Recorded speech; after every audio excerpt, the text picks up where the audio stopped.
Hello, everyone. I hope you are fine. We are going to talk about follow the money in gun control. So we are going to talk about the companies and private and other organizations around gun control that have a specific goal and invest in the U.S. Congress, the U.S. politics overall, in order to achieve a specific goal. And the lobby, all of the lobby around. We are Manuela Giraldo, Maciel Lengua, Sofía Montes, and Tomás Roldán. The next information that you're going to see all was taken in the pages of these groups, official pages of these groups, also from Open Secrets and the track US government. So all of it is official information.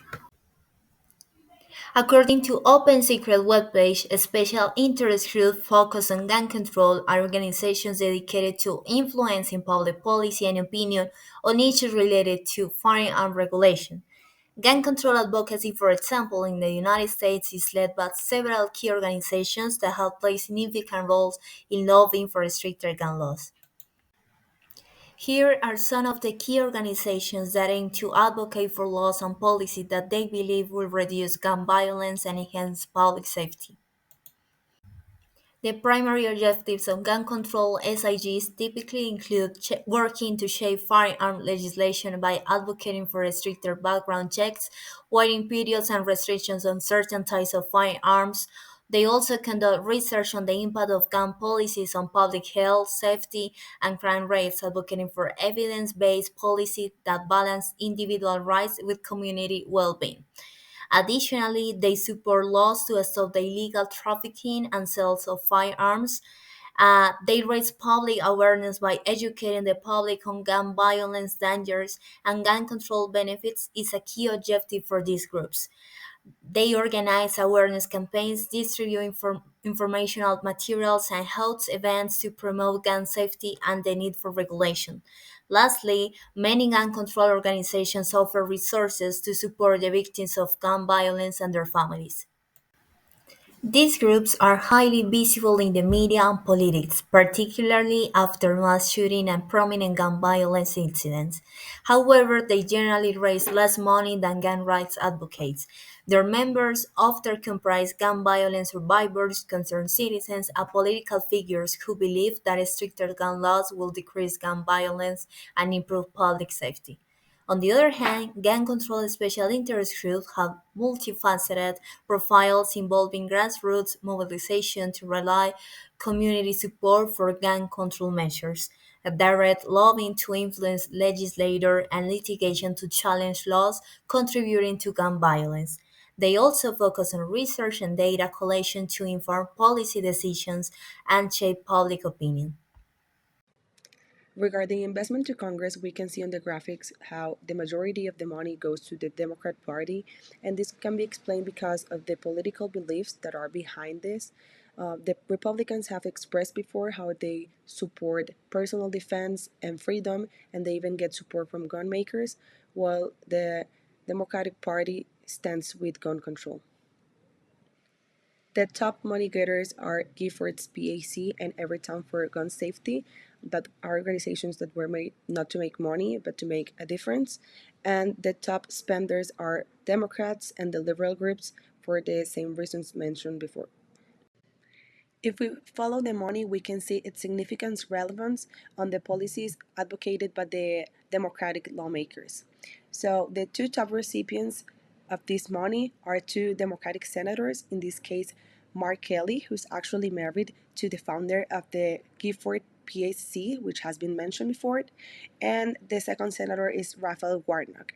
None of them has directly sponsored a bill supporting gun control, but they have both co-sponsored, in this case, Mark Kelly 77 of them and Raphael Warnock 55 of them.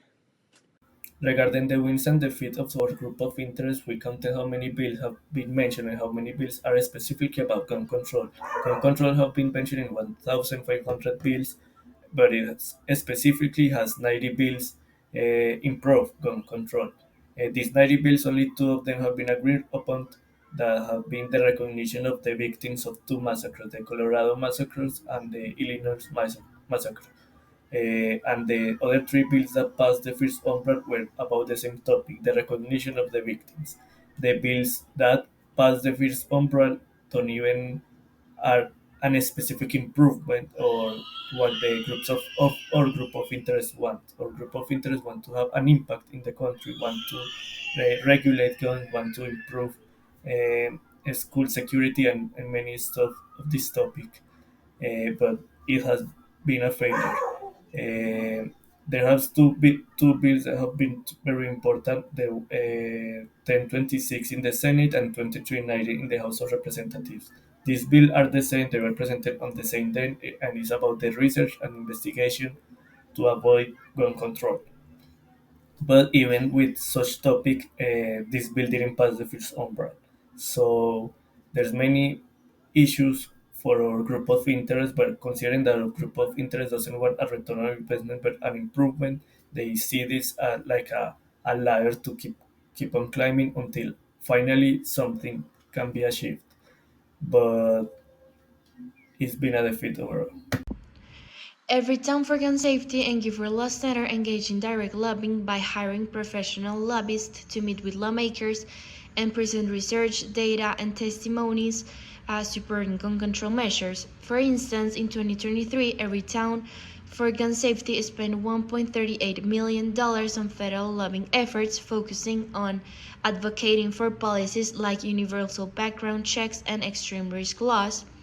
They directly lobby for specific bills and regulatory changes aimed at reducing gun violence and improving public safety.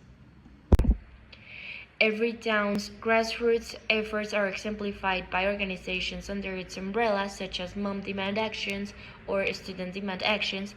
These groups mobilize local volunteers to contact their representatives, organize rallies, and participate in public demonstrations.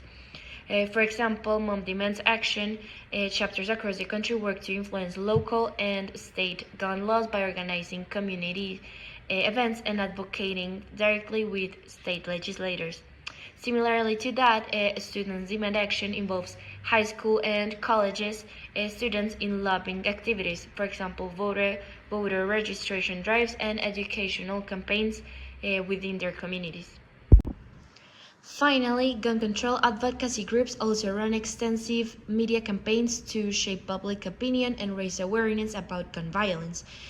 For example, with Everytown for Gun Safety, they use various platforms, including social media, mostly Instagram, and television ads and public service announcements to highlight the importance of gun control laws.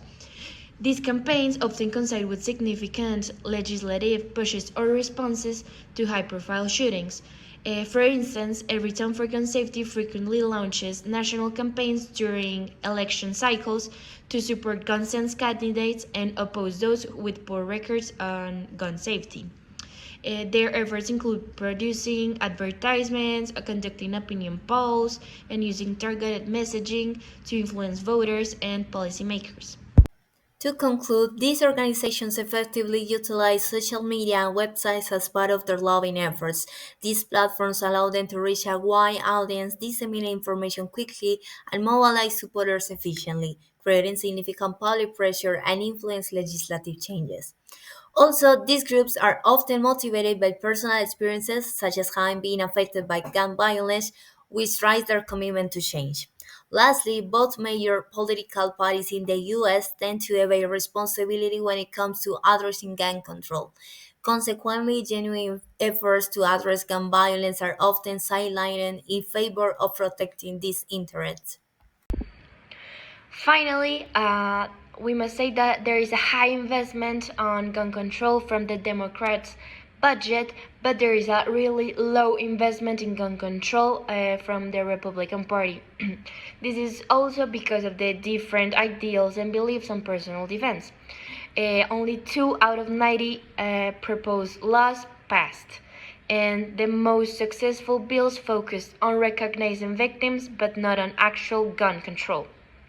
And finally, the main objective of these advocacy groups is not the return on the investment they made on these campaigns, but is the impact that this will cause on the gun control measures.